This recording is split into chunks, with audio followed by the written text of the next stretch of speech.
নমস্কার, আমি আলিপুরদুয়ার জেলা থেকে রয়েছি ইমন। আমার সাথে রয়েছে রাজস্বী দা।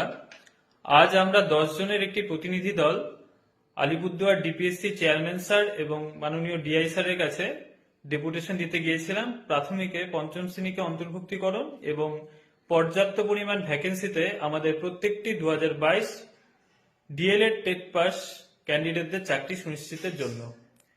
তো স্যারদের সাথে কথা বলে আমরা যেটা বুঝতে পারলাম যে দীর্ঘদিন ধরে যে নিউজ চ্যানেলগুলোতে দেখানো হচ্ছে যে ডিসেম্বর মাসেই আমাদের নোটিফিকেশন আসছে, এরকম কোনো আপডেট ডিআই অফিস বা ডিপিএসসি তে নেই।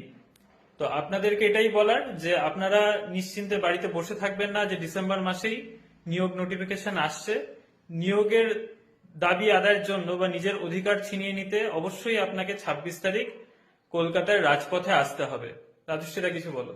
হ্যাঁ, আজ আমরা আমাদের এই দাবিপত্র নিয়ে আমরা ডিআই সাহেব এবং আমাদের চেয়ারম্যান স্যার দুজনের কাছে আমরা গিয়েছিলাম।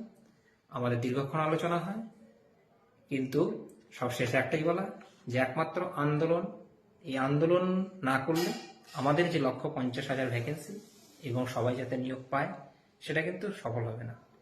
সুতরাং আপনাদের কাছে আমার অনুরোধ রইল, আপনারা 26 তারিখ রাজপথে আসুন, রাজপথে আপনাদের সাথে দেখা হবে।